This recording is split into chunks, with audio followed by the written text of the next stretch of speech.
Bravo 6 to Delta 1.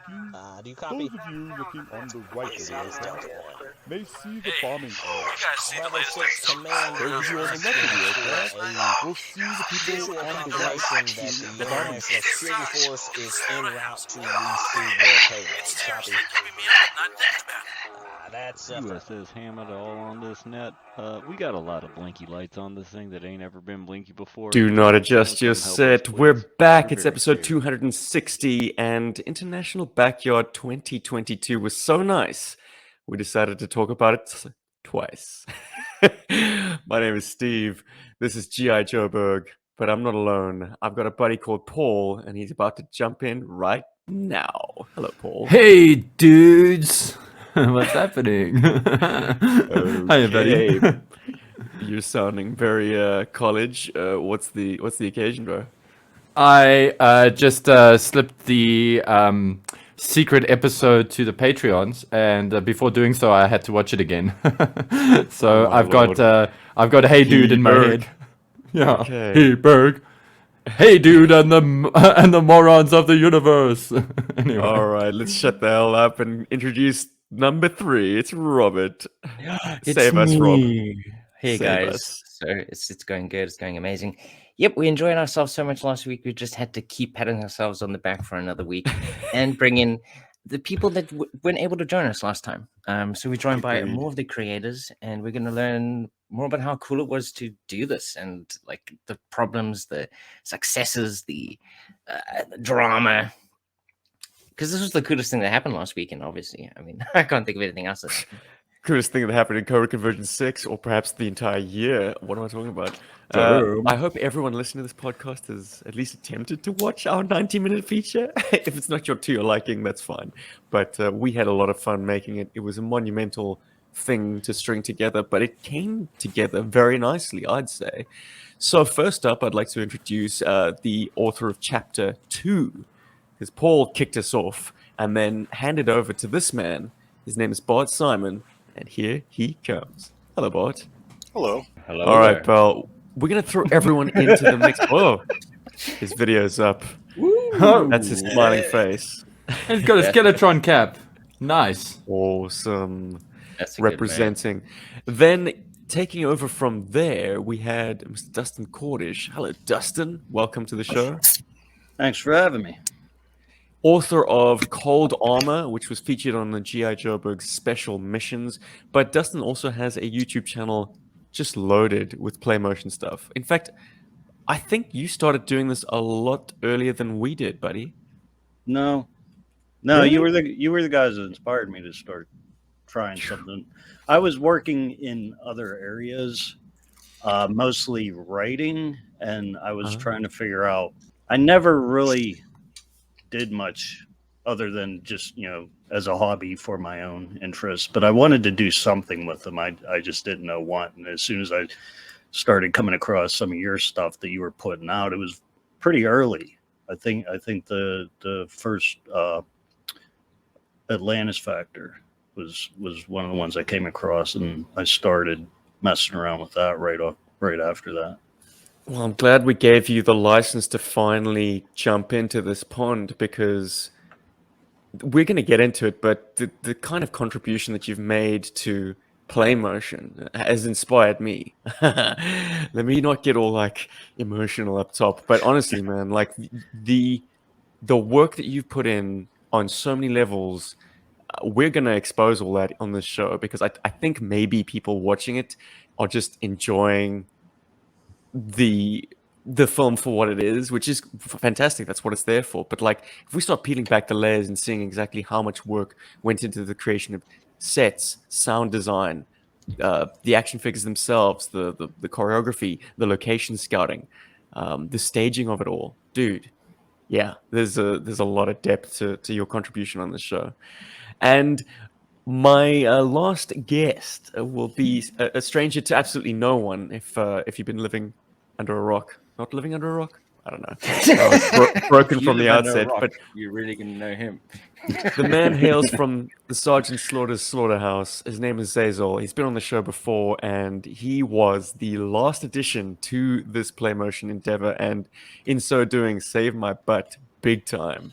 Hello, Zays.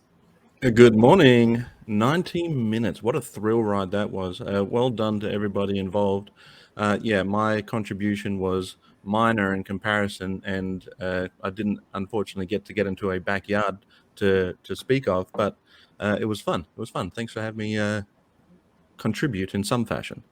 I'd like to qualify that, Zays, by saying I messaged you the day of and said, listen, man, I know I've mentioned this before, but like it would be really helpful if you joined us in the international backyard. Is there any way you could shoot a sequence that somehow involves a rogue colonel and establishes this character, and then also somehow like snuffs him, very neatly kind of open and shut, create a character and kill that character? Can you handle those story beats, please? Because it's what we're missing currently, and I really can't. I can't dig myself out of this hole. And not even a day later, it was the same day. You're like, will this do? Amazing. Any excuse to play with toys, right? Hell yeah. Yes, sir. So before we get started on like a more detailed analysis of the various contributions, gents, does anyone have any kind of opening remarks? Anything they'd like to discuss up top? Paul and Rob, I haven't heard from you guys. Please don't let me keep digging my own hole.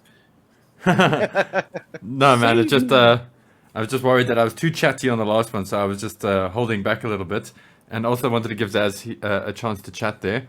Yeah, dude, you did pull our butts out of the fire there a little. Thank you very much. That was super cool of you.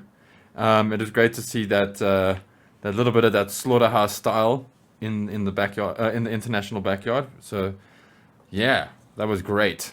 And Dustin, dude, sorry, I have to interject. I've just received a comment on Atlantis Factor.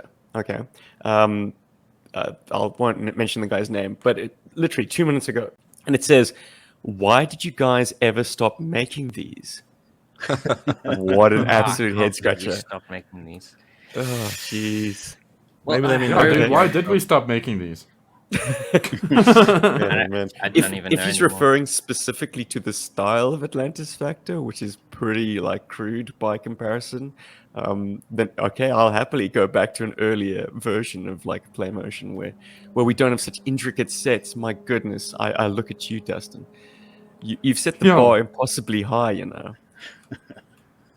Yeah, he laughs. Well, that's one of the things I enjoy the most, because like I said back before I started doing this, I was really into the photographing. I wasn't doing like any photo stories, but I really like a lot of the other stuff that I'd see put out by the community was what propelled me to start doing photography, and it just kind of became a natural progression, I guess, because I like watching like the behind the scenes documentaries of how they make do miniature practical effects in movies and stuff, and I'm always like, that's always going on in the back of my head, like, how can I make this thing look like this at way smaller scale.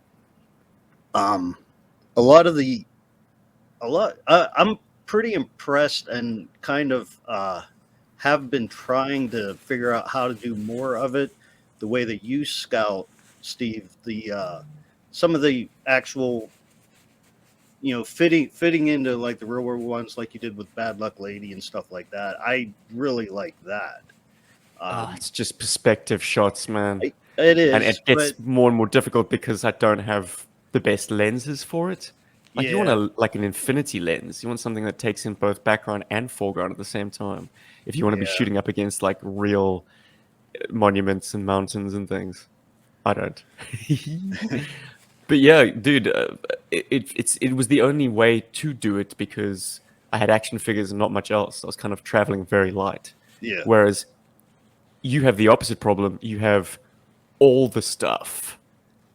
Like trying to get that all on camera, like, and you took on the lion's share of this piece and came in swinging, like all guns blazing. Each chapter you provided was so distinct from the other, But Well, I think, out of fairness to everyone in this panel, I'm gonna do things chronologically. Should we kick things off with Bart's chapter? It was it's something that I wanted to do in the previous podcast and didn't do it. Was actually read out the chapter sort of synopsis that was provided to you guys before you went off on your own missions to complete these play motions, because it's an interesting exercise to see what you had to go off of and what the end results wound up being. So, Yeah. Bart, by way of introduction, Chapter 2 of International Backyard 2022, Seconds to Midnight, was entitled Evasion, and this is all you had to go off of. A lone Joe pilot is isolated from the rest of the wing and is being harassed by a pair of Cobra craft. Just can't shake them, so attempts to lose them with some breathtaking low-level flying.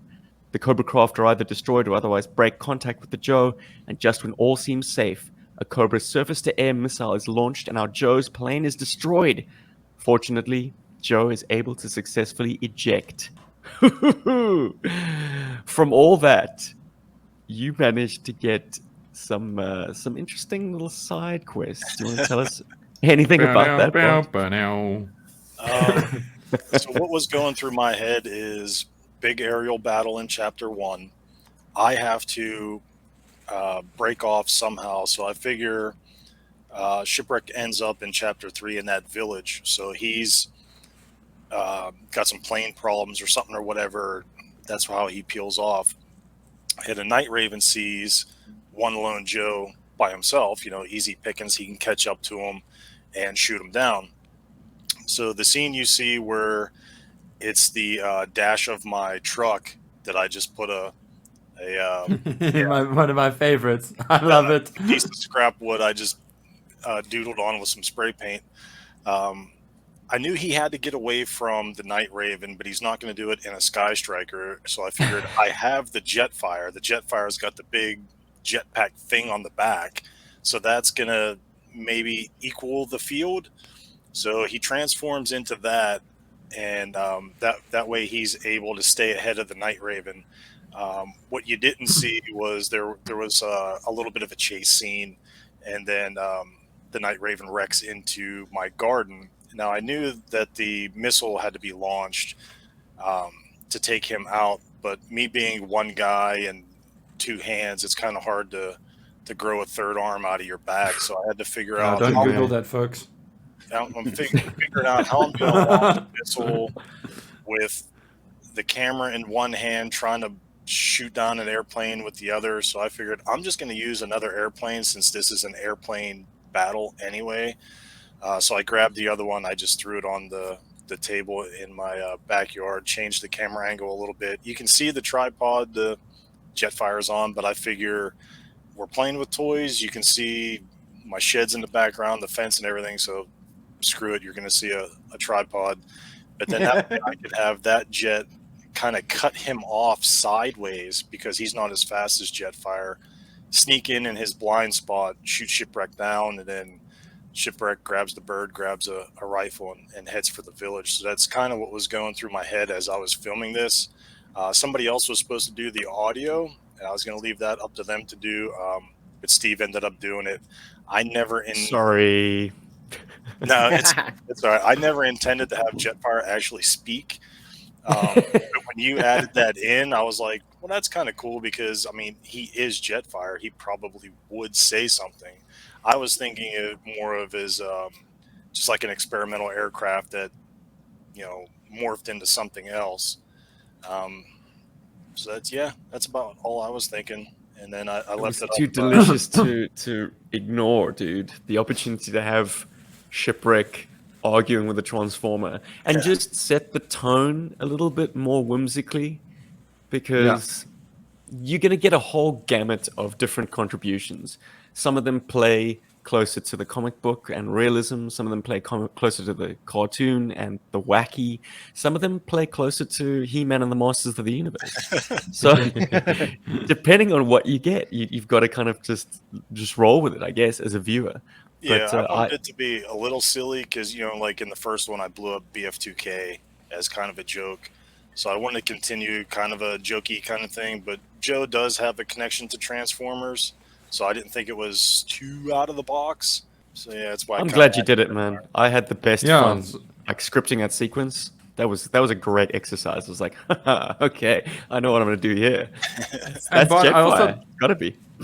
I also like that in a lot of ways that what you've done there is, you know, the whole spirit of International Backyard is to connect us all together so that we're all playing with our toys together, no matter where you are in the world.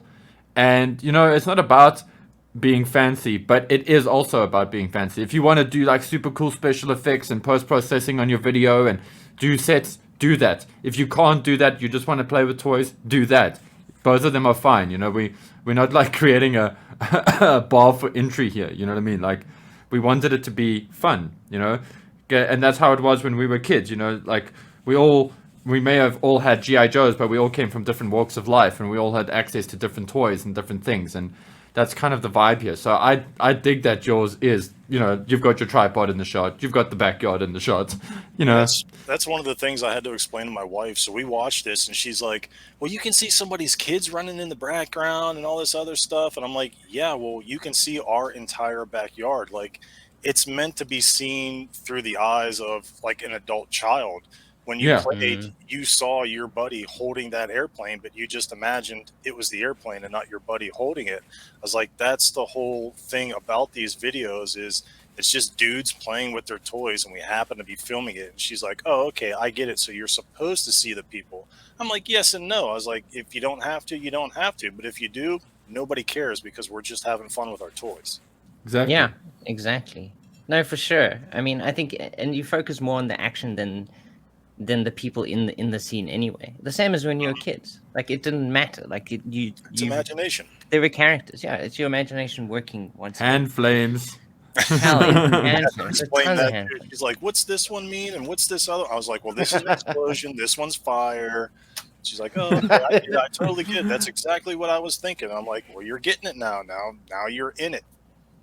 How, Well, I how hope we get to see You something remind from me your by wife saying soon. imagination. You kind of tipped me off to a photo that Dustin put on Facebook. I don't know if anyone saw it, but it was Headman like taking Lieutenant Falcon by the hand and saying, "Come with Oh, me, yeah, me." your world of pure imagination." That's what play yeah, motion is. I'd like to As think. deep cut reference to the Now, DIC series. if I remember I right, hope you got Dustin, it. you're from Pittsburgh as well, right? Yeah. That's where the awesomeness comes from. All right, Yeah. show's over. Clearly, case closed. Goodbye. Actually, I'd like to hand you guys GI Joburg. We've been running the show for 10 years and some change now. I was hoping it could be GI Pittsburgh. Hell You yeah. got two guys from Pittsburgh here. We're taking over. GI Pits. Do This is it. good. You can keep the It's same gonna be battle the cry Pits, of for Berg. Yeah. Yeah. Pennsylvania. Sorry. But let's roll into chapter 3. It's quite a nice handover because Dustin was the very next guy to step up to the plate. I will read the brief, and let's get into it. Chapter 3, Secret Mission. Far below the raging air battle, a convoy of trucks or extreme low-level flight of helicopters are en route to an area of frontline ground fighting. Their objective, and the objective of 2 other G.I. Joe teams, is to render the 3 nuclear weapon launch sites inoperable by removing key components from the weapons themselves. Each team comprises a security element, an expert on weapons disposal, and a workforce of engineers. Dustin, what was your process? And was this the first chapter that you settled on? Because I think maybe you had requested the dogfight, the mud fighter. So what the first what tipped you one. over into this one? Well, when you first put out like the list of chapters and their synopsis, I looked, like, obviously I called out the mud fighter, but that one had caught my eye, and I just kind of let it hung there for a while, and nobody else was claiming it. And What gave it the sort of shining glow where you're like, I've got some Joy Toy gantries and stuff.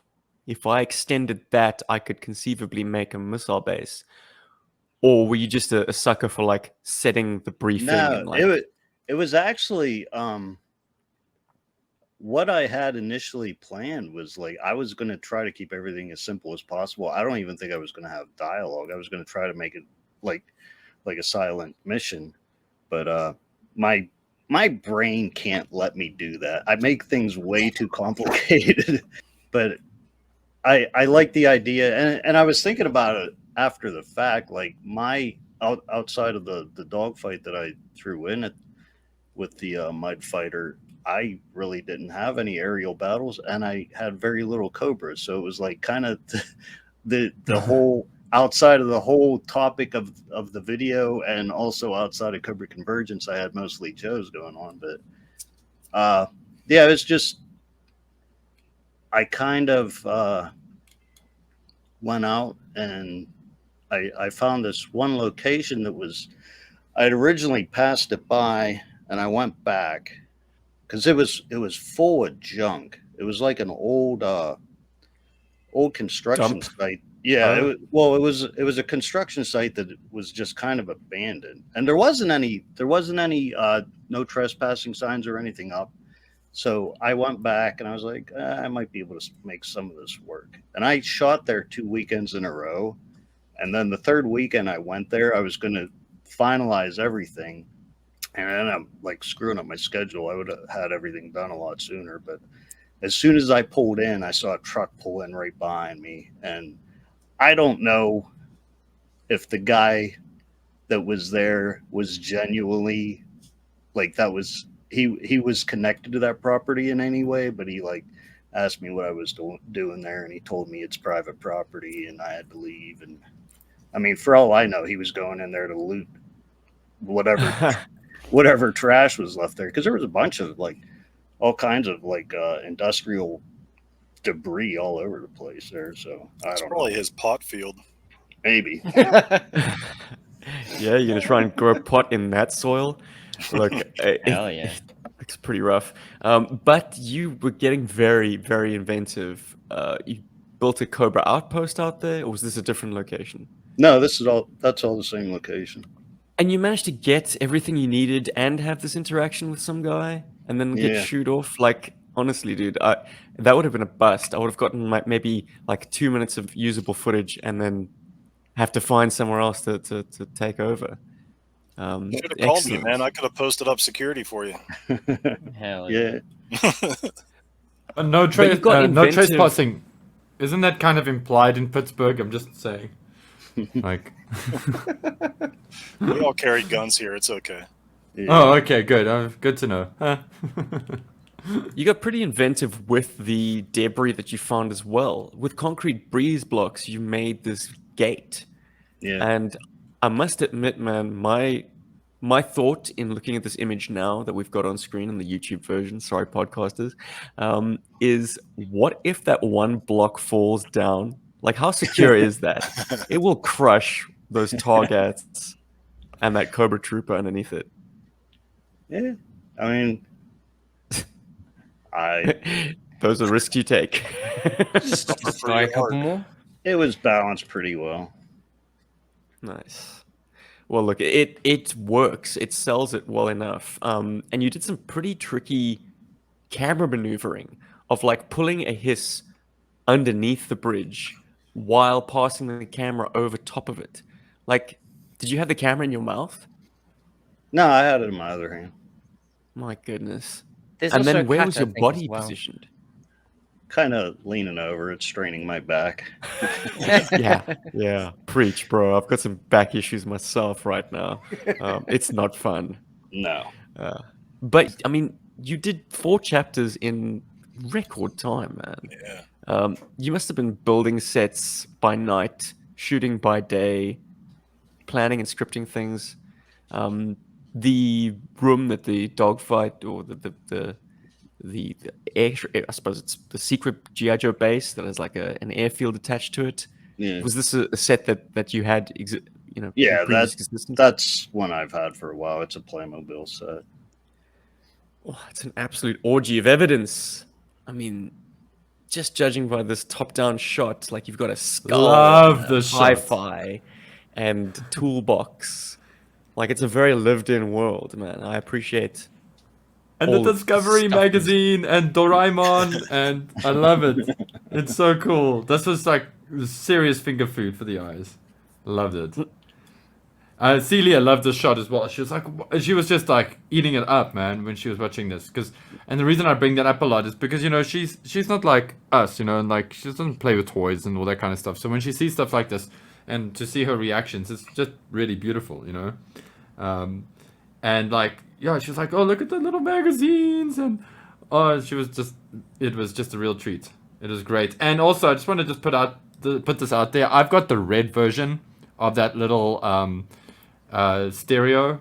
Yeah. You know, that little portable stereo. Courtesy of Jim Godfrey. He sent it to me once to be included with my Eaglehawk. Yeah. Yeah. So I could recreate the scene from Predator. Yeah. Yeah. I have a lot of like Playmobil is really good for having like little things like that. I've just amassed a lot of little knickknacks to throw in backgrounds. A lot of times I'll set shit up like that, and then whenever I'll realize after I shoot when I'm putting the video together that like you don't even see half of what I put into it. Like I waste a lot of time just, and then I have to go back and watch that I don't knock something over with my hand or the phone whenever I'm filming it. It gets like I'm still trying to figure out what I need to do and what I don't to make a lot of this work, because a lot of time I do end up putting too much time into things that just, like I said, you don't even see it. Well, aren't you glad you had it anyway? I mean, Mise en scène, dude. Yeah, that's the as you get more proficient with this stuff, like the amount of time you can put into the minutia just multiplies. Yeah. And to have that option in the edit is huge. But at the same time, if the overall pacing dictates that you have to trim the edges, yeah, man, it's heartless stuff. But you like gotta kill your darlings. Yeah. But the fact that it's all there is just breathtaking. A lot of people were very, very blown away by particularly the sequence. And I refer specifically to Chapter 10, Mud Fighter. Dogfight gets the call. The Mud Fighter has been operating from an improvised runway close to the front line. The Joe Munitions team quickly arm up the little plane, and she roars skywards to halt Cobra's push. After the dust clears, Dogfight is victorious, and the downed pilot is informed that a rescue helicopter is en route. This is the downed pilot in Bart's chapter, actually. That was supposed to kind of link up. It's one of those little connective tissues that we had to lose along the way. But the sequence on its own stands perfectly. Dogfight is kind of called out to destroy a Cobra artillery attack. And tell me a bit about your impression of Dogfight, because he's this cool, slow-talking. I mean, he's very much a Wild Bill, I guess. But how do you distinguish him? Because he's great. The only real difference is that he flies a plane and Wild Bill's a helicopter pilot. Although Wild Bill flies the C-130 and stuff too. So, but yeah. Well, Wild Bill is an anachronism by being like an air cavalryman, probably from the Vietnam era. Yeah, he was LOR. But by that token, Dogfight's even more of an anachronism, isn't he? Like he looks like a World War II, like B-17 captain. Yeah. Mm. And I don't think his file card really goes into his military history as much as Wild Bill's does. I think all the earlier file cards were more straightforward. This is what they did in service, and that was about it. And the later ones got more personalized about their like childhoods and stuff, it seems. Well, I tell you what defines this guy from Wild Bill, and I'm in favor with it, is the fact that he doesn't say "yeehaw" all the time. I mean, strip out the Texan, and then you've got Dogfight. He's just a cool customer, man. Yeah. I still reckon he becomes A-Stuck in the Ninja Turtles. Yeah, mutation. And it's Steven, I think it's you that alluded me to that. You know. Look, I can't claim it, man. That was always kind of an association that was made. But man, what a breathtaking sequence. Talk to me about sound design, because you gave it so many layers. Like you had the throb of the Mud Fighter, which, like, I once upon a time was working towards getting a private pilot's license, and it was alarming to me that the only prop-driven plane in G.I. Joe is the Mudfighter. I'm like, wow, that is a huge area of aviation and military aviation that just doesn't exist. Like low and slow, man. Like, let's have more prop planes, please. And the Mudfighter is pretty much it. So I had to get one. What attracted you to that plane, man? It, like you said, it's different. It stands out among all the bigger jets. Sort of David and Goliath situation. Yeah, and it's like the smaller vehicles, especially the smaller aircraft, they're more maneuverable. They're easier to hold in your hand. Yeah, that too. Yeah, you can have a Mudfighter in one hand and a fire bat in the other and a camera in your teeth. You're good to go.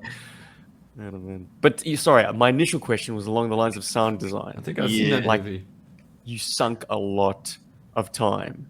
Basically, all I did was I went on YouTube and found a bunch of videos with something that I could use, and I did a lot of layering, so it's not just straightforward one specific, like I think one was a Cessna. I know for the Firebat, it was actually if you listen close, you can hear it's a turbo helicopter, but it had a sequence is amazing. Oh yeah, no, totally, Dustin. Yeah, so good. So I'm just being facetious there. I mean, there's no way like the untrained ear would have picked that up, but that's impressive. That you know that what you've pulled the sounds from and things like that, because that's always important, because you have to know what your paintbrushes are, right? Yeah. Also, Steve's got a great shot here of the Ewok, of an Ewok, and you don't understand how much hope that gave me when I was doing my sequence. Yeah. Like, sorry, Dustin. Okay, I cut well you then off. let's address it.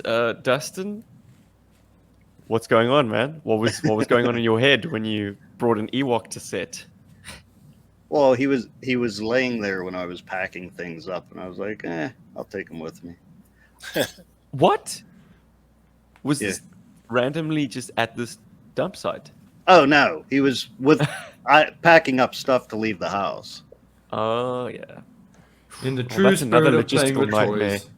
Like, to have no one assisting you, like this is why, like, I really miss having Rob around, because he was my guy. Like, if I was if I was shooting something that didn't like require like another set of hands, boy oh boy, I was like barking orders back over my shoulder, like, Rob, get this from the car. We need it for the next setup. And it just cut my time down. Yes, Mr. Spielberg. Dustin, you were doing this on your lonesome, right? Yeah. Whew, bro, hats off, man. Location shooting is tough. Location shooting on your own is hardcore. Makes you want to cry. Yeah, I was getting pretty like towards the end. I think the 2 Saturdays I went out and did it. I think I was out for like 4 to 5 hours, and like by the end of it I was like, ugh. And I think the second weekend, like, it was so hot, like my phone was not functioning properly anymore. I had to quit anyway, so because it was overheating. That's happened to us before as well. Yep. Had to switch to the GoPro mid shoot because the phone was like, this device is good. Oh jeez. Okay, amazing, man. But sorry, I don't know if I've gotten an adequate explanation for the Ewok. And no, there isn't one. He's just Volker Cuckoo Klunders or Mighty Harry. Yeah. And Mighty. Well, it kind of feels like it carries through the playfulness. I mean, we started out in bar sequence with the Transformer. I mean, I even realize now that actually Blaster, I think, is on the bridge of the flag, which I thought was a cool little kind of like detail in there. And then we have the Ewok, and then I mean, this entire sequence is saved by a dinosaur, even. And I thought that was quite fun too. It's just like, how do you? Is this from the latest Jurassic? Yeah. Dominion, that toy line? The second Jurassic World movie. I Okay. think. Well, man, these toys, like, I've kind of always wanted an excuse to buy them. Like, dinosaurs aren't my thing, but each of them has, like, a push button activated feature that actually rocks. Yeah. Like, in this case, Yep. the wings flap very believably. Like, in other ones, it's a kind of a bitey action, or the head moves, or whatever. Those Like, things Jurassic are so Park great. toys are cool. Yeah. Oh, They're great. not just I big love them. rubber dinosaurs. But this is And the sculpts breathtaking. are handsome. The kind of the I don't know, the wingman with a dinosaur shot is something that will stay with people who just casually watch this film. This sequence, rightly so, got a lot of praise, and I'd like to just join in with that chorus, bro. It was magnificent on so many levels. Thank you. Yeah, I felt so lonely when we were doing the live thing, and I was like, dinosaur, and nobody else was And going no one dinosaur. else to get excited. Nobody was excited about dinosaur. but later on when it was released, and people were like, dinosaur. Well, I hope they were. Of course they were.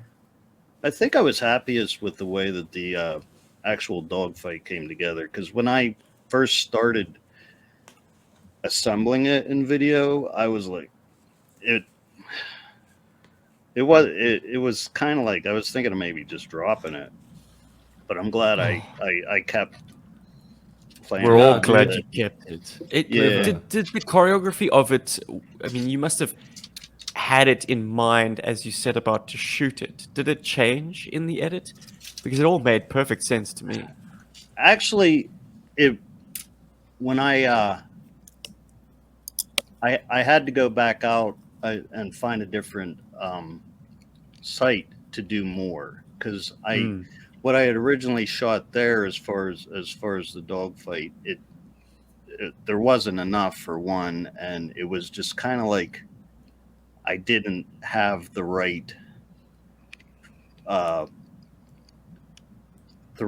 of angles. It was all just kind of clumsy, but I had, like, I think there was like a weekend in between where I just kept kind of going through my head what I could do to add in to make it better. And I think the majority of what ended up on there is from like the third weekend that I ended up shooting. Interesting, huh? Yeah, it's kind of like you can sink so much time in. I have a question about the Mudfighter itself. So I think you mentioned to me offline that the wing tabs were broken, which allowed you to swap right and left those black winglets, wingtips, giving it like a forward sweep. No, which is so cool. It came Oh, like, was it like that. It had So one you of can the actually tabs assemble was- it like that from the fact, like, wow. Yeah, I brilliant. guess so. Yeah, because I It mean, would just put the ailerons on the wrong edge of Yeah. the wing, but and I if you can ignore that. until you asked me that, I was like, I never even realized that they were backwards. But it does give it like a more aggressive stance. I think it kind of looks That's great. a little faster that way.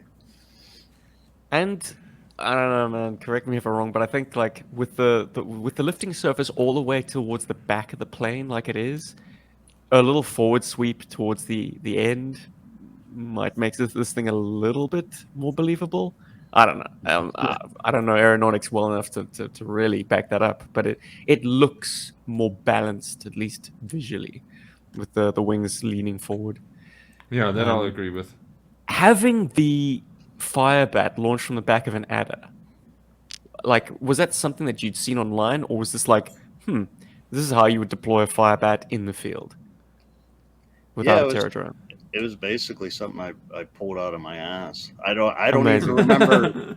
I remember, like, I had it and I was like, yeah, it's like, whoever put chocolate and peanut butter together.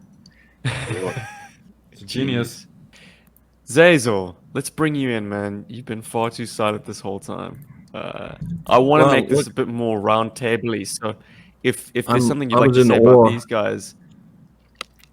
Well and truly in awe of what And these guys half were able to put asleep. together. I will say that the inclusion of the transformer at the beginning really helps to sell the rest of it coming in, like the pterodactyl at the end. I feel like that sort of helps that transition, so it's not so jarring. Not that it wouldn't have been awesome all on its own, because it really helped to bring that toy box style imagination. Like you just grab whatever it is in the toy box and use it, and that's how I used to play. Like we didn't care about things like what line it was from, what scale it was in. I've shown a picture where me and my brothers are playing He-Man and Care Bears together. You know, it didn't matter for us as kids. And so the inclusion of Transformers, the inclusion of the Star Wars and the Ewoks, and the pterodactyl or pterodon or whatever. Don't get me if it's wrong. Whatever bird that is. Oh, it's not even a bird, right? No worries, so- it's not Jurassic Berg, so you're good. Perfect. We may have started that here. But the inclusion of all of those lines really helps to sell the whole, the adult kids playing toys. So yeah, and the sets I thought were also really great. They were toy catalog worthy stuff. Agreed. Pretty Yeah. accurate too. brilliant. I've been to fobs that were pretty close to that, just some plywood shacks in the middle of nowhere. Yeah. Right. Yeah. So anyway, that was my little Ladies and gush gentlemen, there Bart, for, our military consultant. Sorry. So, I got a question for you guys. What would you like us to do, or what would you like us to try and introduce or add to the international backyard experience for the next one? Like, do you guys have ideas, or when you were shooting, did you like think to yourself, oh, it'll be cool if we could do this, for next time, or do you guys have any ideas of what you think would be cool for the next international backyard?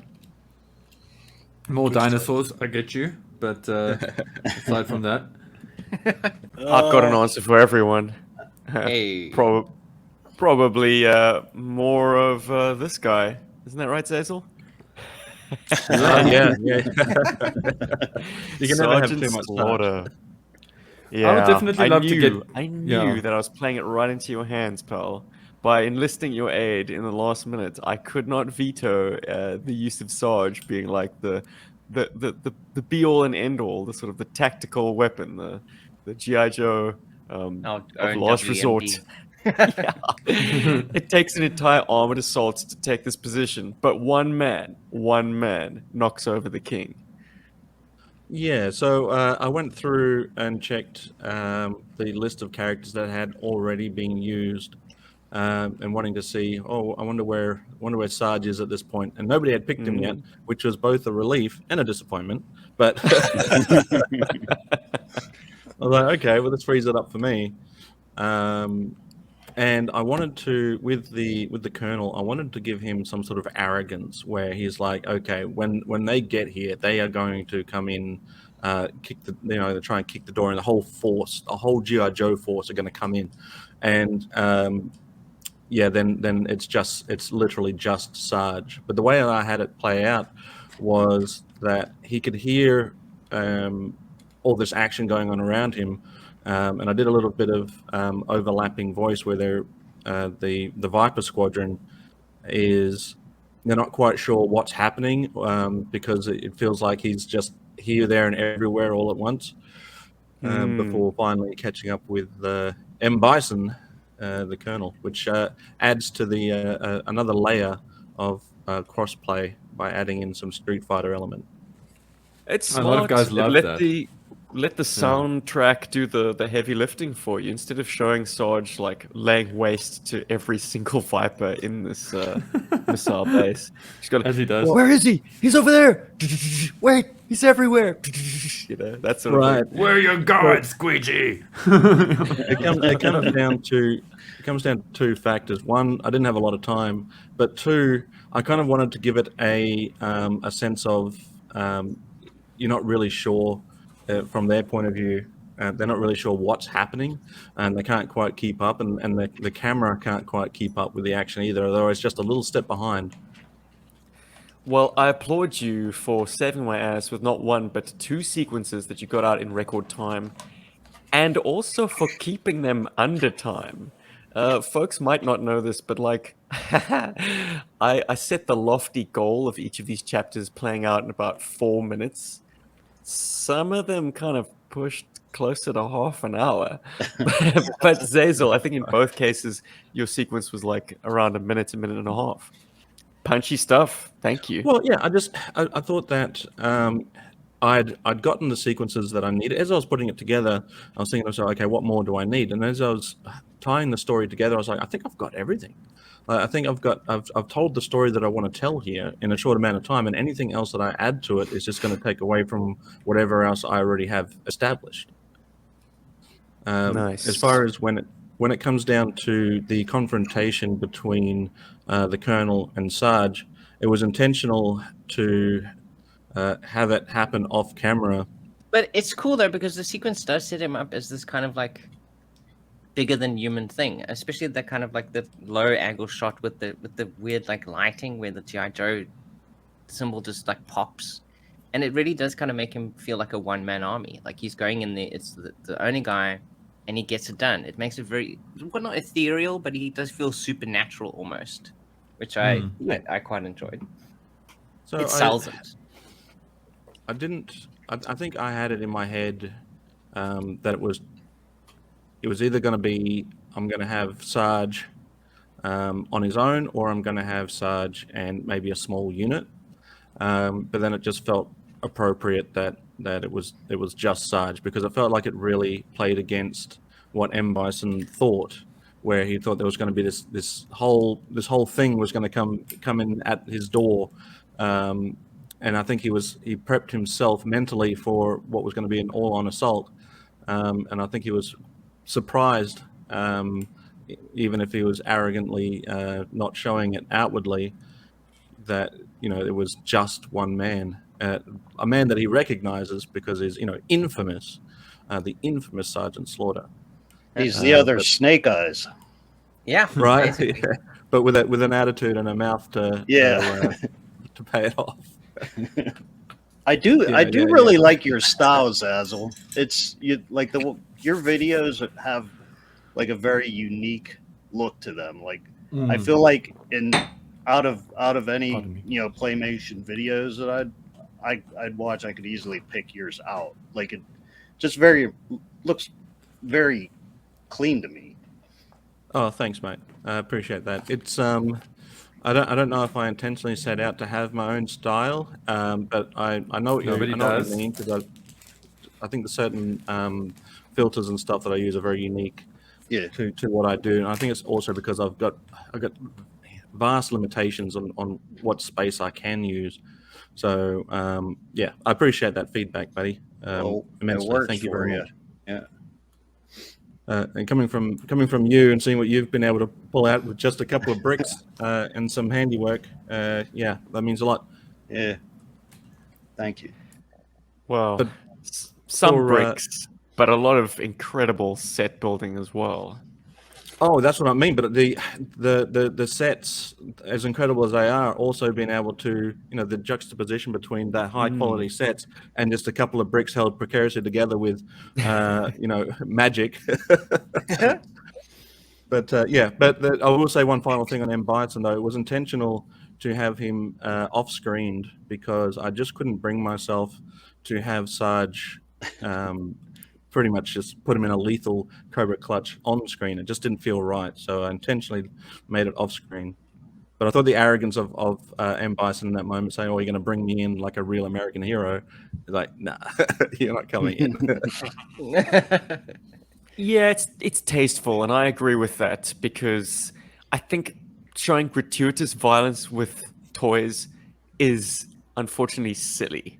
Like there's only so much you can push in terms of showing death with playthings. If you lean into it too much, it just it kind of drops the suspension of disbelief.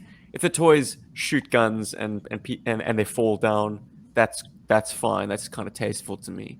But I think there's a fine line to be drawn, because I don't know. My personal preference with these things is not to make them like a splatter movie. It would also result in way too many toys getting ruined, I imagine.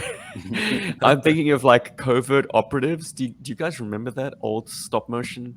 It was excellent, but I can imagine a lot of those figures got gouged with soldering irons and like had like absolutely. gore, They had so gore many pouring different out. versions of those guys. That was a fantastic thing. But It what was I like terrific. about this international backyard is that every person had their own thing, and everything also felt very different. Like going through the action of the entire thing, there's so much variety in like what people have chosen to do, and I think it is because you had so many different people involved. And I think, I mean, sometimes having a lot of people involved in doing something, it doesn't work, but it definitely in this situation it worked so much because every vision makes every sequence different, but it all comes together in the end as well, which I think it was the freedom of creativity because we had an outline to work with, and like I changed mine. I added a transformer. I took a rocket out and added an airplane. And if you look at the overall story we were all given and see what everybody did, we all modified it. But like you said, the story came together at the end, and it was enjoyable. Yeah, I think you definitely this time around having that little bit of like a nugget of information of like, oh, what can I do to start this thing off? It's nice to have somewhere to start from, and then from there you literally just create your own thing. And yeah, I think people definitely went wherever they wanted with it, and it worked. It was really a lot of fun to watch this. Yeah, it felt like an ongoing adventure as opposed to little bits of chunks of randomness happening one after the other. So it felt cohesive. Yeah, because you kind of had that setup. Okay, it's a war, and then you kind of like each sequence has its own thing. So the Joes are losing so much near the front, and then slowly but surely they start winning as they get closer to the end, and then suddenly they've won. But there's more to come still. It's like there's the surprise third act of like, oh, by the way, actually not all Cobra is done with this war. And yeah, it really works overall as a story. I watched it again this week, and I was actually I found it easy to kind of just go along with what was going on. And so many heroes. I'm so pleased to hear that because honestly, sitting in the edit, I was like, how is anyone going to follow this thread? Is there a thread to follow? Or is it literally just like a series of vignettes that play out? And it's like, that was entertaining. Oh, what's this one doing? Oh, okay. Okay, that was entertaining too. All right, next one. Like, No, if there is a definitely through works. line, I mean, terrific. Good. yeah, no, I think, okay, my contribution It's was a miracle. really tiny, and I literally just reworded what Stephen set up as the outline for this entire thing. But I think just having that little bit of information near the front, you set up Darkline, you set up what the entire situation is, that sets up the context for anything that happens after that.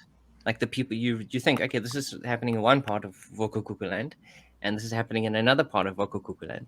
And you have an idea of all these different I love sites. the fact that you keep having to say that word. I realized actually you were the only other person who says it like once in the entire thing.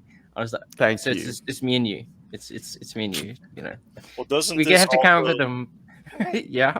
I was gonna say, doesn't this also set precedent moving forward now that we do have some Star Wars, some dinosaurs, Transformers? I was saying think for sure. Yeah, because I was saying to Steve the other day, like we have that transforming Hiss into Megatron. There's the Awe Striker in the Bumblebee. Like those could totally be incorporated into the next story and not it be weird. Like where the hell did that come from? I think that's definitely something we can do going forward. I think people can be even more imaginative and creative. I mean, even whoever comes up with the outline of the entire thing can actually. I mean, you can be more free in like what you want to add to it. And I think that could be something International Backyards can do going forward, is add what you feel makes it more fun for you. And I think that's that's what International Backyards is. It's just have fun. And if it comes together in the end, that's fantastic. But So what if you is had next fun year? playing- What's next year's concept then? I don't even know. I think Well, it Paul was depends at what an earlier other stage trying toys to people gauge. have. Paul was trying to gauge you guys, like Yeah, put I out the wanted to see feelers. what. I Yeah, jumped Dave all over or that Bart point, finally, but, his brain started working, and he said, add more into other series into it. Maybe the Care Bears are trying to take over the world next time. and we have to work with Darklon to stop them from spreading love and caring. I got a couple ideas. I don't know how well they would work though, but I'm all ears, man. it gets everybody involved. You could do, since it's supposed to be Cobra focused, right? You could have like a Cobra anthology where, say, a bunch of Vipers just get off shift and now they're going to go do their own thing for the night. Because I know me in the military, you're either going to go drinking with your buddies or you're going to go back to your room and goof off. So each person could take a Viper and do an anthology, where we see what that guy does in his off time.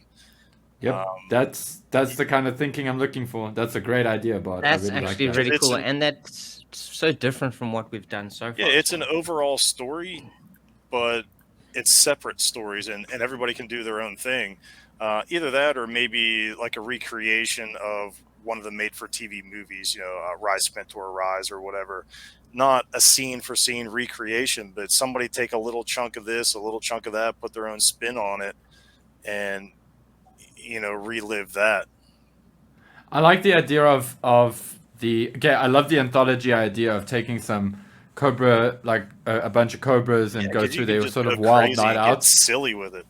Exactly, and I also love the idea of making it play out during one of the miniseries, but like it's everything that's happening behind the scenes or around that event. Like look for gaps in that story and try to find the stories to be told in between that story. Star Wars did it. I can't remember the name of the two characters, but they had these two stormtroopers that were always like getting themselves into trouble, and it was happening during the original trilogy. These two like stormtroopers, and they would like put a microscope on them, and they were constantly deserting and doing all kinds of fun stuff. And there's a story to be told, during the bigger story, and I think that could be a really, really great angle, a really You could fun even angle to have approach. like named characters, like say Major Blood's in charge of this crew of Vipers, and it's time for the off time. What does Major Blood do when he's not working? Is he looking for that next job, or is he just downing a bottle of booze and chasing chicks? Thanks, Darren. Sorry. Yeah, exactly right. The other side of it could be, another angle Excuse to that me, is, I know what Major Blood does in his downtime. The guy goes to space. I mean, can we just in absentia have a moment for Andrew Creature's section? Once again, gotta add props. Like just having these visuals of like the Cobra Defiant, I don't know what his name for it is, but set against that backdrop, it worked I talked to so him well. about this the other night, and that was just a flat screen TV that he put some Yeah. YouTube videos up and just let it roll in the background. I think you That can was get a a great live idea. feed from a satellite in space, and that's probably you can. You Yeah. could do that. Yeah. But it worked out so well for that sequence. Yeah. I'm so glad he didn't get any ads. With Norton VPN, like, in the middle of- Somebody's something. message pops up. What the F are you doing? By the way, that wasn't a plug for Norton VPN. gross. If Yeah, you they're want giving to- us absolutely nothing. Norton, Nord, whatever. Yeah. Give us some money, you bastards. But I want to just dwell on the set building one more time, because inquiring minds have to know. Yes. Dustin, the missile base itself. Okay, we've got Joy Toy elements, but then what the hell is Lightfoot doing in there? And why is he called Boomer? Is he a different guy? No, No. no, it's Lightfoot. For some reason, I always when I write out dialogue for my videos, I always have them there because I feel like I don't think they'd call each other by their code names. They all No. have their own little. Nicknames, I think yeah. the problem with a lot Yeah. of code names is they're not monosyllabic, so they're difficult for radio chatter. Like, you want something that's quick to rattle off, that's very unique. Lightfoot is a clumsy word. Like, they'd probably just shorten him to Lighty or Footy Yeah. or something. Footsie. Oh god. Boomer. But yeah, Boomer works. Boomer Boomer works. works. That means But it's- isn't Boomer military slang anyway? Bart, correct me if I'm wrong here, but isn't it a military slang term anyway for bomb disposal or Old for soldiers. Yeah. I think it's isn't it supersonic aircraft? Yes. There we go. That's what yeah, it is. Yeah. Yeah, it's boomer. Yeah, I know that because I know that to be a military slang term. Yeah, dude, I have to know: is that the Barbasol can from No. Jurassic Park? No, when you Because I was like, damn. when you said you thought that's what that was, I'd like to see that. I think it'd be a little bit too small, but that's actually just a coffee can that I cut a hole in the side, and then I ran some metal rods down. If you look close, they're like I ran them through plastic tubing, and that centerpiece is a laser light that is like it puts off this weird array. I got it as like off of Amazon as for my cat to chase around, but it refracts in so many different directions that he doesn't know what to do with it. So, but it looks neat as a background piece too. I think I've used it in some photo shoots. Well, you know my thoughts on it. I mean, you've heard my thoughts on it. I absolutely Yeah. loved this scene. So Yeah. Did you I'm glad. research like ballistic missiles, or was this kind of just? I did a science little bit. fiction? I did like briefly look up, ways that you could defeat or, immobilize a nuclear missile, which you can't find any information like that on the internet. So I And Yeah, I now you're wonder on the why. Now you're on a watch list. Yeah, I was about to say the NSA knows who you are again. yeah, they already know me. You know, Well, trespassing on top secret UFO sites. Now you're busy Googling how I- to disarm a nuke. Sorry, Steve. No, I just want to say I bought it, so it had this air of legitimacy that like me filming gutted computer parts just would never have achieved. So the suspension of disbelief was set to an all-time high during this chapter. Thank you, Dustin. Thank you. Yeah, man. It's sci-fi enough to be believable. And Yeah. Well, that's the kinda what set G.I. was Joe is. absolutely comprehensive too. The scaling of it was terrific.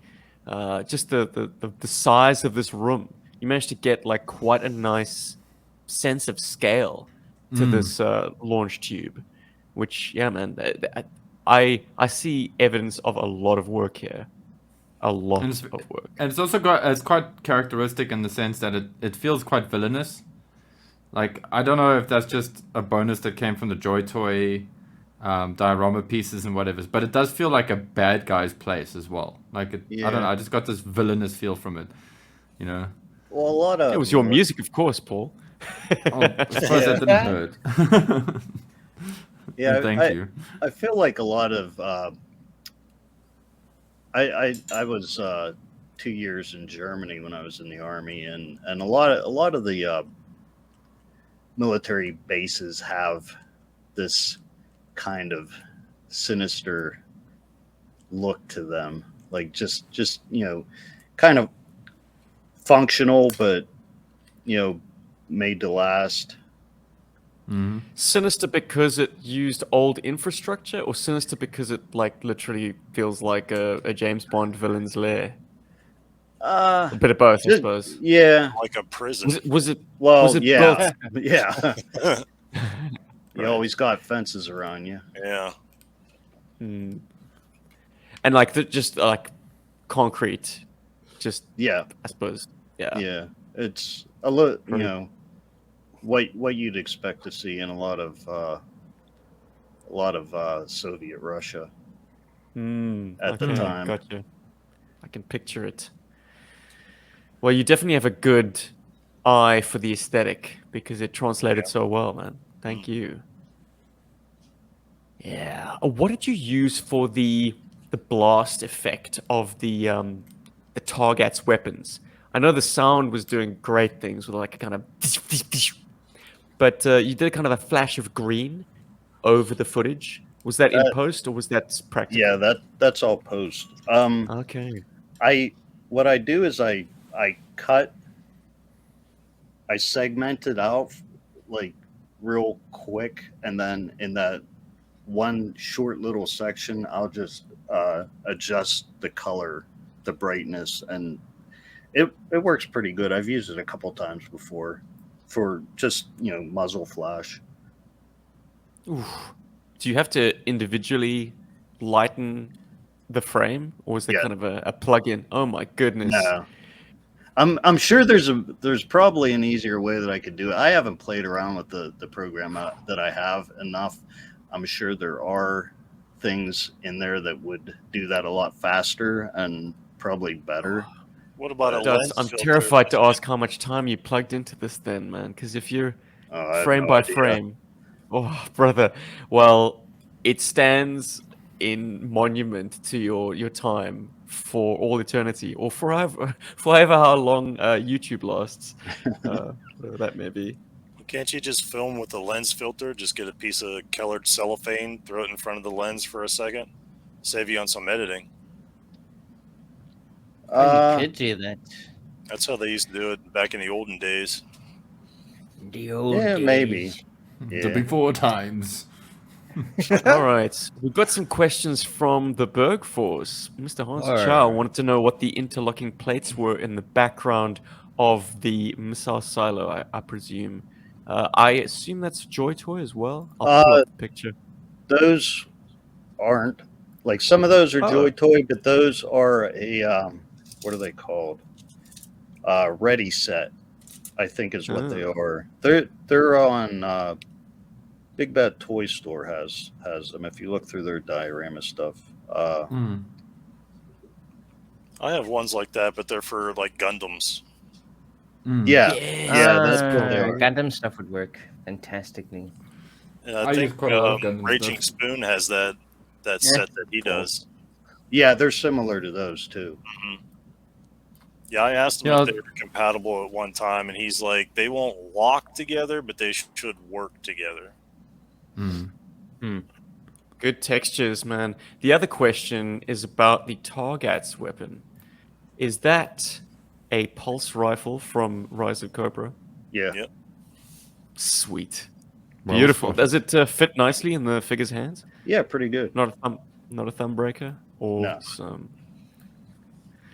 Wow. All right. I think. I mean, we potentially have another guest waiting in the wings, trying to access through his Is laptop. it Sergeant Slaughter himself? How'd you guess? I wish. Says, I've gone behind your back, man. I've made friends with Sarge without you. Hey, he's a friend to all the Joe fans, mate. It's not just exclusive to me.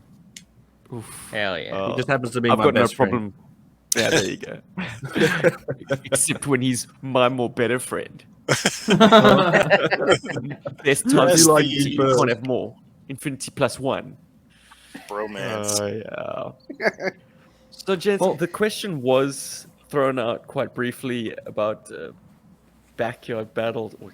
I've done your thing now, Paul. Bloody hell. International Backyard 2022. Shoutouts to Backyard Battles. Love your work, brother. Thank you. Yeah, great Instagram channel. Exactly. Yeah. But yes, our brand is now International Backyard 2023. I assume it will time with Cobra Convergence 7, I should hope. It's always nice to have these things line up because in a month that celebrates G.I. Joe and Cobra community, we get to expand the G.I. Joe book community to include all the kind of PlayMotion affiliates. I imagine the roster will grow a little bit next year. We have a few interested parties, and I love their work, and I can't wait to have them enter the fold. Man, that's a lot of drunk vipers. So the idea is then to get the focus a lot tighter, because either you do an epic scale war and try and kind of get even bigger than this one, or you go the other way. And so I'm trying to think how having this core group of Vipers getting pissed one night would play out, and how it could expand to involve a roster of like 10 contributors. What if you Well, do I the don't wanna- flip side of that and do like the invasion of Cobra Island? Everybody can make their own little battle that conforms to one big battle. You just don't see the big battle going on because you're just seeing the little Yeah, pieces. everyone infiltrating different parts of the island and Right, yeah. all happening all at once. Mm-hmm. Yeah. Okay, so That's that is a great idea. And I do feel like what we've just done has been a good practice run for that. Although, and without like showing my hand too much here, but I'm really in love with the anthology concept, and I really love the idea of not trying to up seconds to midnight. Like, I don't want to try and make the next one bigger, badder, larger, and with more explosions. I actually think going the other way, making it more intimate, creating these intimate set pieces that are kind of more dramatic in some respects, with like their own little like action beat, could be quite a lot of fun. And I think that might be the way to go, because if I feel like if we try to one up what we've done now, I feel like we might undo what we've done. But that's just my thinking right now. Yeah. Another idea, if you want to make it an anthology, is to center around a MacGuffin and have a linear story, where the MacGuffin trades places between every different chapter. In fact, Yeah, I like think Element Gaz X. told me about this story or this video, a movie So, that came out where Gaz was telling me about a movie about a gun that was the center of attention, and people were picking up this gun, and it was the focus on the gun going to new owners throughout this Isn't that a story. Sam Raimi thing? I'm not sure whether it was a movie or a TV show. I can't remember. I think it I was remember a it being a TV show. Yeah. So you could have like Scarface, him being a messenger, passing something off, and every time you pass it off, it's a different sequence. Right. Yeah. Whole That'd different be story, cool. but the Yeah. MacGuffin is the center of it. That'd be cool. Yeah. Like we did with Well, we Element have X. 6+ months to Yeah. figure this out. But these are fantastic. I think you definitely But don't those are cool ideas, try and guys. Thank you. outdo what you've just done. Try and do something Mm. different. And I think Yeah. an anthology thing or a more smaller focus thing it would be a fantastic change from what was done this year and last year. I think a Last good time. teacher. Yeah, well, there you go, right? Or last time. But I think a good teacher for this is, if you look at the Marvel movies, the thing that Marvel does quite confidently is because they've made their impact. The current block of Marvel movies have been like, entertaining, but they haven't had the same scale of like wow, as we had with the build up to Endgame and all that. And I think that's very much an intentional choice on Marvel's part. I think they're trying to tell these tighter stories because I think the next block of Marvel stuff is going to be epic, giant space lobsters and whatever else is going to come at us. It'd be time travel. Yeah, it's going to be all the things. It's going to, and that's kind of that's the mistake that Star Wars has made. For example, is that Star Wars, like this new, and I don't want to get into it too much, but this new trilogy is almost it's trying to one up the original. Like everything about it is like we're trying to be better than the original. I'm like, no. Unless It's you like- watch a Thor movie, Thor's gone from being a hero to a joke. Yeah, well, I haven't seen Ragnarok yet. I mean not Ragnarok. I haven't seen Love and Thunder You yet. haven't even seen Ragnarok yet. No, I love Ragnarok. Ragnarok is up there as one of my favorite Marvel films. So I have high hopes for Love and Thunder, and I've heard mixed reviews. But yes, Love and Thunder is exactly that. I do know that it's not trying to one up the previous one. I Speaking know of, that. like Yeah. wacky movies, what was up with that Heberg outtake thing? Like, what were you smoking? I have to get some of that. Guys, that's where Shipwreck ended up, man. Europe's a strange place. I'm just saying.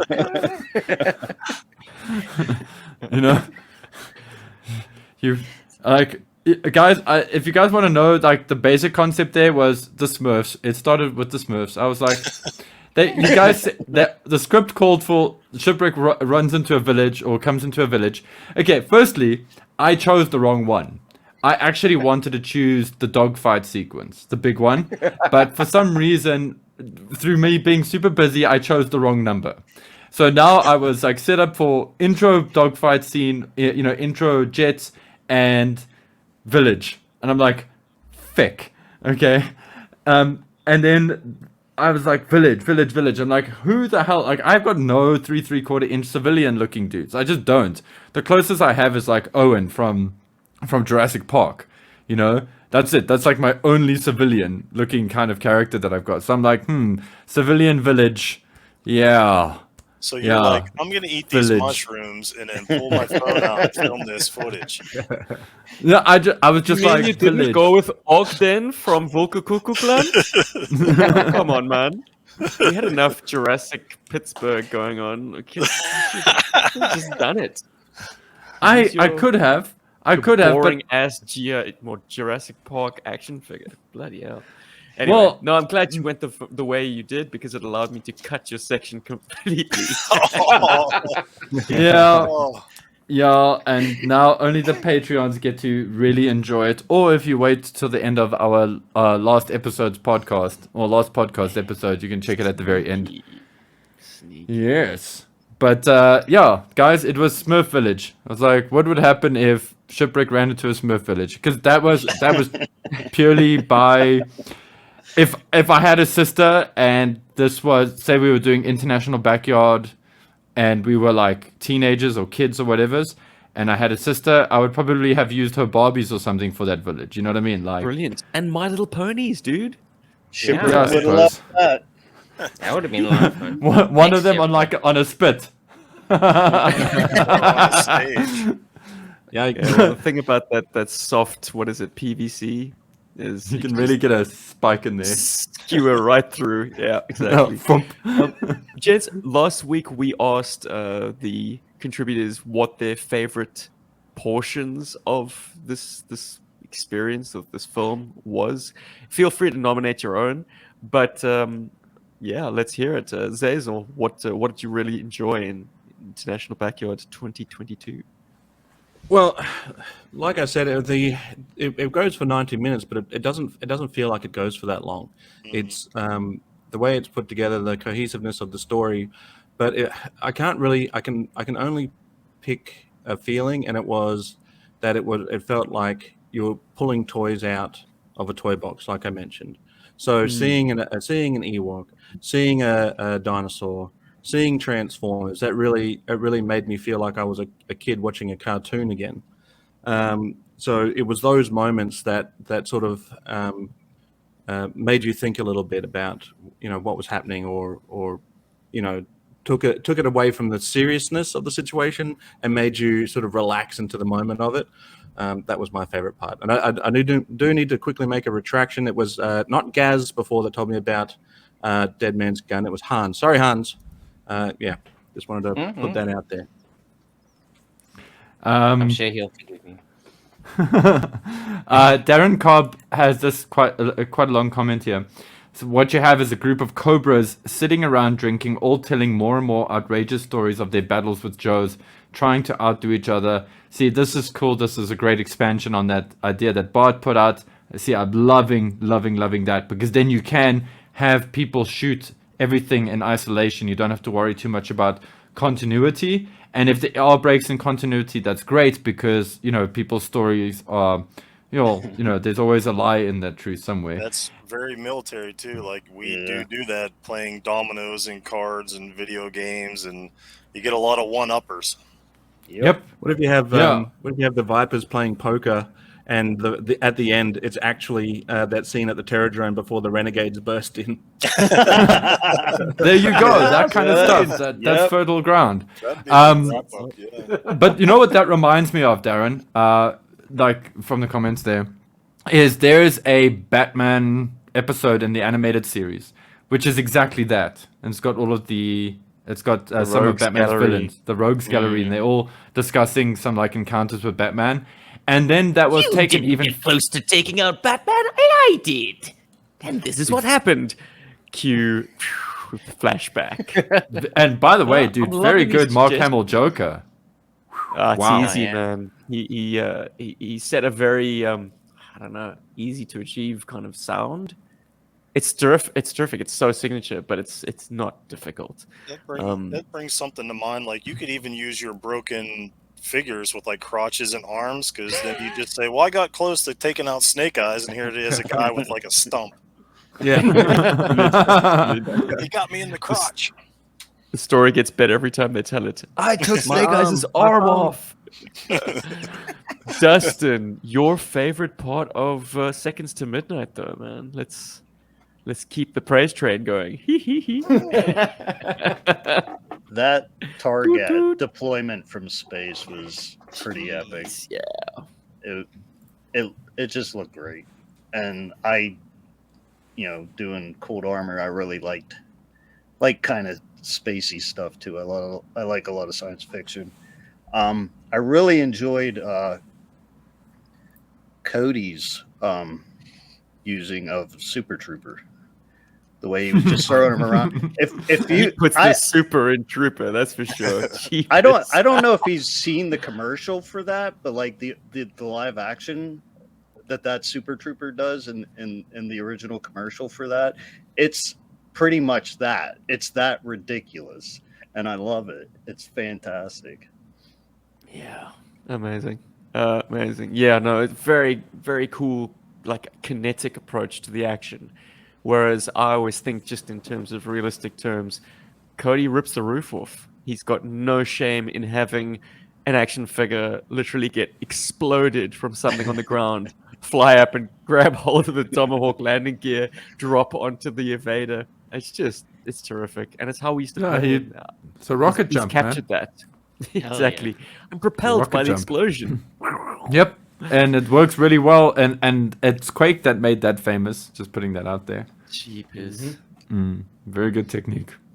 But If you can your get it high right. watermark, dude. It's kind of hard to narrow down, because I mean, there were some cool things. Like there was the one part where the maggots are firing, right? And me in my limited brain, I would just have the maggots firing, but you could actually see the cannons bouncing back and forth like they're actually shooting. I would have never thought of that. There was a couple of cool little things like that, but I think I have to, Hasbro never thought of that either, because the maggot famously has an operator right behind the fucking barrel.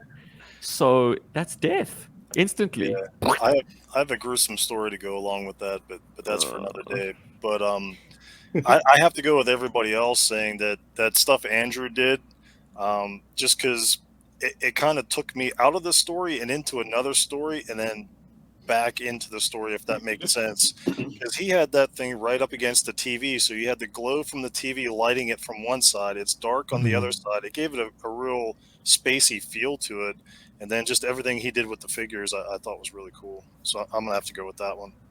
And the voice work as Breathtaking. well has been exceptional across the board. Yeah. So does that mean he'll be on next week to get his side of it? We're gonna keep going. We're gonna keep going. Part 3. He was the guy that I was trying to get into the mix. Andrew, we wait, man. We wait patiently for you to get your computer woes right. But if it's not happening today, an that's important fine. question from Andrew, though. I think Hans was also quite surprised. No, it was Outback Stew. How did you create those explosions? How did you do that? I had a little gardening spade, and I like the dirt was really hard packed. I kind of dug it in and like popped it up, and there was just enough footage there that was usable, that where you could if you look close enough you can see the shovel in some.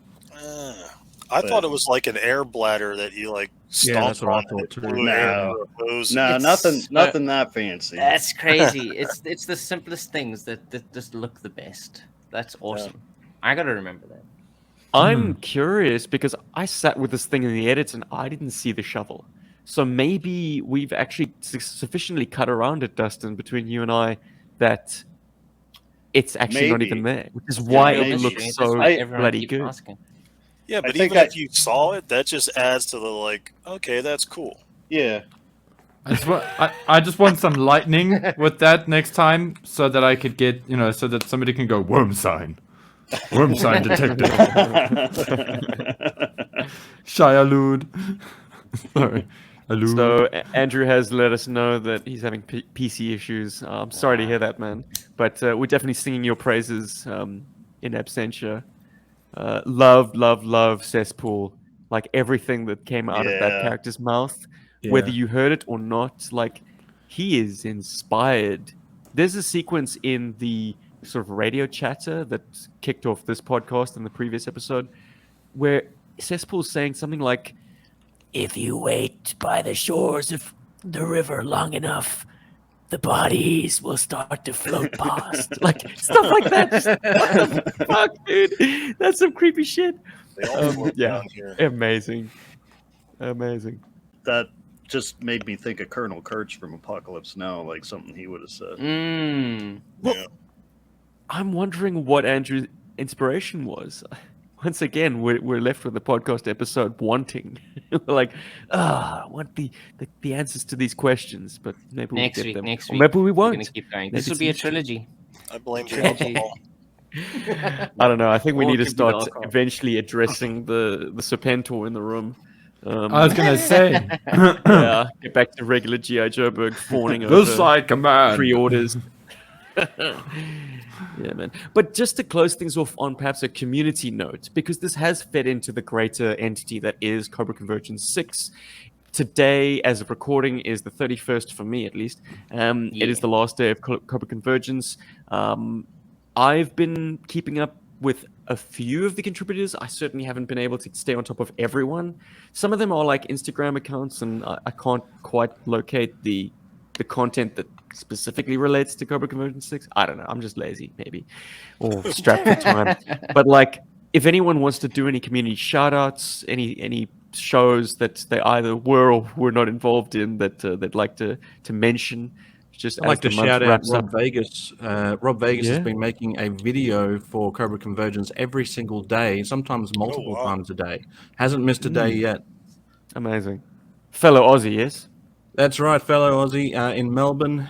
Yeah, he does Assemble the Troops, and he does the what's it called, the file card one, file card frenzy, and yeah, he hasn't missed a beat. And then when an opening came up, Hoodie invited him to be an official contributor. So go check him out. He's an absolute beast.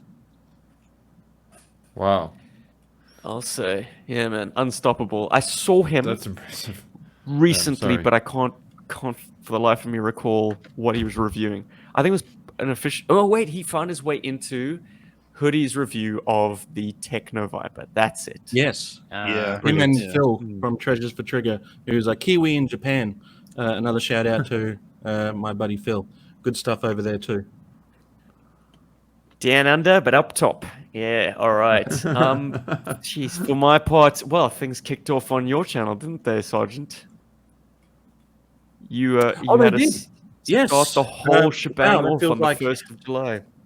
Feels like forever ago now. Yeah, we had the opening ceremony over in Sergeant Slaughter's slaughterhouse, where I actually had an opening intro. The intro was by Cobra Commander himself, trying to take over the slaughterhouse.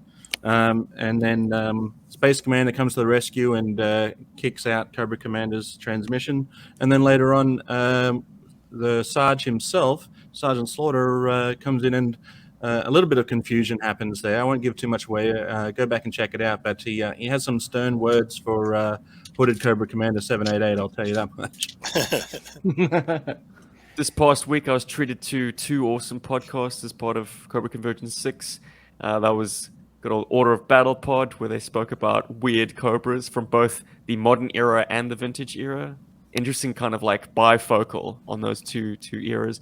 And the guys from Podcast from the Pit did a rundown of their favorite Cobra vehicles and Cobra figures. 5 vehicles and 10 figures each. Kind of reminded me of the old days in this here podcast.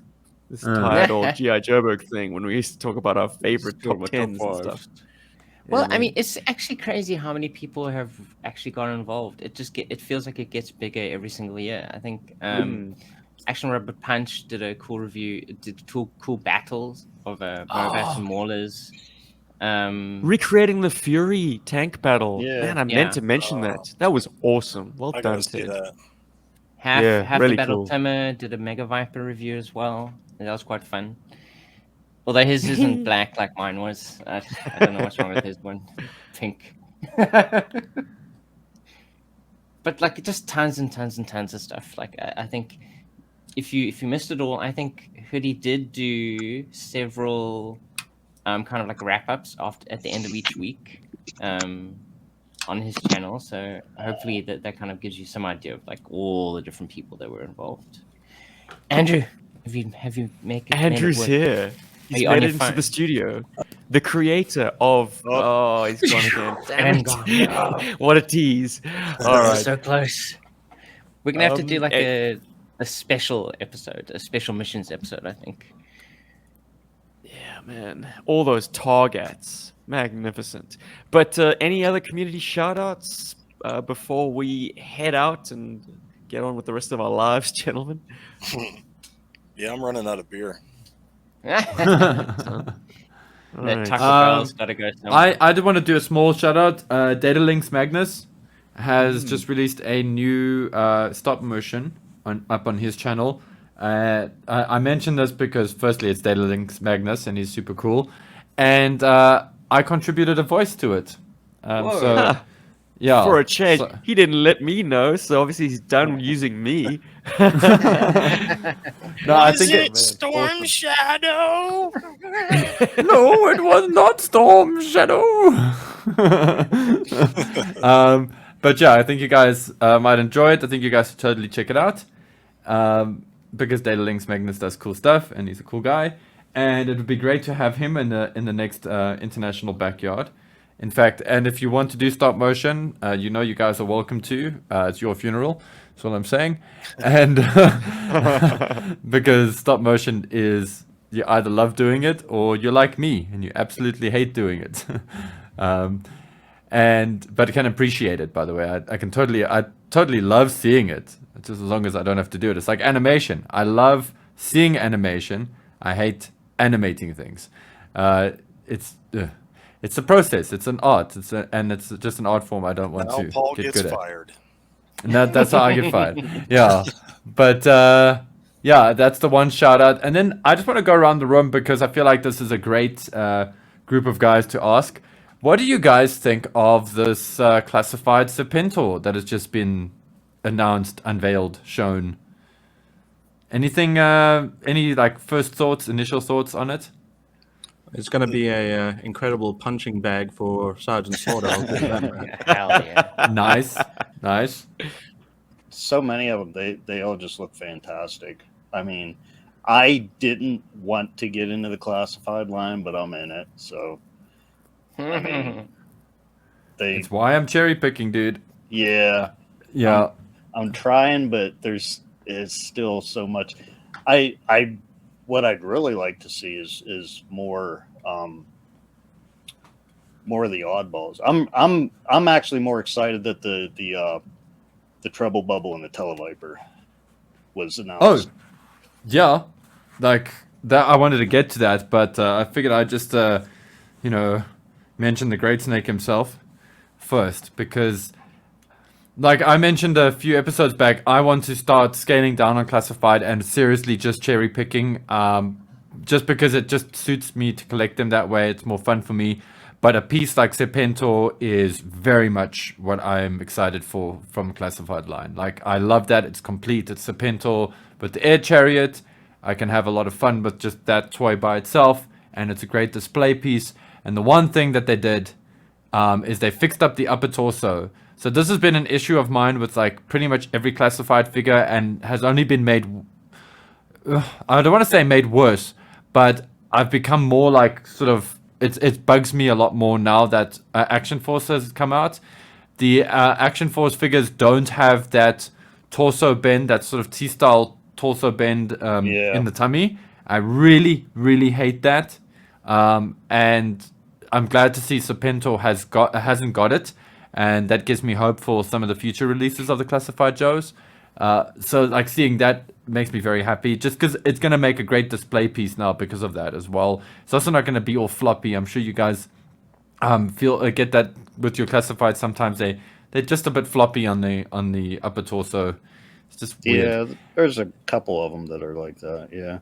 Yeah, especially if they don't have like web gear, like guys like Barbecue. Like Barbecue is fantastic for that, but Snake Eyes suffers from it. I feel like I feel like that line really hurt Snake Eyes, for example. So that was exciting. The Cobra Flight Pod, aka the Trouble Bubble, that is another piece just to have at that scale, just really sexy as well. Very excited about that. I think that's really, really cool and also kind of unexpected. Like expected, unexpected for Hasbro, if that makes sense. Like it makes sense that that is a vehicle that they can do. So I'm glad that they have done it. I'm just surprised that they actually did it. You know, I didn't. Yeah, I I don't know, wasn't maybe it's expecting that either. Hmm. I didn't even see, like, I was just going through a random feed of I can't remember who had posted pictures that was actually there that they had taken of what they had during the slideshow, and it was just like in the corner, and I was like, wait a minute, nobody said anything about that. This Why was is like, this not getting coverage? Yeah. yeah, because that's actually like one of my favorite vehicles of all time, and I really wish like I could drive one to work. Oh yeah, man. I would sign up for one of those too if we were allowed to drive them around. For Were real, you because I think impressed that's really by cool. these new things, Bart? Are you excited for classified Serpent? The Serpentor I saw had the helmet and like the back piece all molded into one, and I really couldn't see how he would turn his head more than like 2 degrees without that thing hitting his shoulders. And somebody had posted additional pictures where it's, I guess, more of like the traditional old one where it's a piece that plugs into the back, and those two are separate. So I like that a lot better. I like the figure, but I don't necessarily need that air chariot. It's really cool. I don't need it. And if Hasbro's going to give be it a to lot us, cheaper actually without it. that too, yeah. But if they could include like a 3-inch clear acrylic rod that you could stand it on, Oh, that'd that be would brilliant, cool. actually. Because it just sitting on the ground is kind of like, whatever. Yeah, I hope that they Nice do that. I hope they do exactly that. Thank you for putting that in, Bart, because that would be stupid. That would be completely folly if they don't do that. And I hope they do the same for the flight pod. And also, small song and dance for a Mr. MC DJ ACDC, who is finally going to get a classified Copperhead, which I'm sure he is completely over the moon about, because he is possibly the biggest Copperhead fan out there, to my knowledge. And I was very when I saw that, I wasn't like, oh my god, Copperhead. I was like, oh my god, Andrew, you're gonna have a Copperhead finally. You know. So there's that's really cool. But obviously for me, the big one for me, aside from Serpentor and the Trouble Bubble, is Shipwreck. I'll finally have classified Shipwreck. And if you guys rewind a couple of episodes back to our classified future speculations list episode, Shipwreck was on my list. So yes. Yeah, so, and he's even closer to He-Man scale, so you can really get that party on. I could totally get that party on, dude. And Hans Charles and okay, this I command. You will buy Serpentor. Yeah. I have one more community shout out to kind of round us out. We are blisteringly close to the closing of Operation Recall. As of recording, 8 days remain. We're into the final stretch. Let's see how far this thing can go. And to assist it along its way, Order of Battle have been interviewing the various creative minds behind the character submissions. Cool. And a high watermark for me has got to be Jason's son, Alexander, interviewing the guy responsible for Clanker and Tank, the that kid, survivalist, and the turtle. And I mean, it's basically a 10-year-old talking to a 12-year-old, which is terrific because they're totally just two kids talking about toys to each other. Like there's no, that's so sweet, man. There's absolutely no like playing for the microphone. They're just, you know, they've never met before, but you can, well, maybe they did meet. I don't know. I totally relate to meeting a kid or going over to a kid's house for the first time and like me getting my Joes out of my bag and him bringing his Joes down from the shelf. And like, this is kind of like, oh, and that guy comes with that thing. Oh, and what about your guy? What does he do? Like there's that sense, and it's so cool to connect to it again. So I would I would invite anyone listening to this to give Order of Battle a good listen and a subscribe and all that shit. Yeah, and if you've listened this far, thank you so much for listening to 2 episodes of us gushing about international backyards. It was a fun experience. I'm so glad so many people got to talk about it and share your experiences on international backyards. And it sounds like next year's going to be even bigger. 2.5 Or smaller. hours. Epic. Guys playing cards at a table, apparently. Hell yeah. Until I overrule that and say, no, we're going to have World War Cobra. World War 3 Cobra. I'm good either way. We'll see. All right. Well, thank you. You are all, of course, automatically part of Cobra Convergence. No, what am I saying? Cobra Convergence 7 / International Backyard 3. Yeah, try and remember that. It's not a catchy title at all. But yes, yeah, you guys are pillars of this initiative. Thank you for joining us once again. And Thanks thank for you for being having at this show. Yep. Yeah, man. Yeah, thanks, Awesome. guys. Awesome. Hell yeah. Let's get a righteous Yojo. Berg. Bird. Berg, berg, berg, berg, berg, berg, berg, berg, With an berg. H on the end. With an H burger. That's how we spell it here. Pittsburgh with an Pittsburgh. H on the end. Pittsburgh.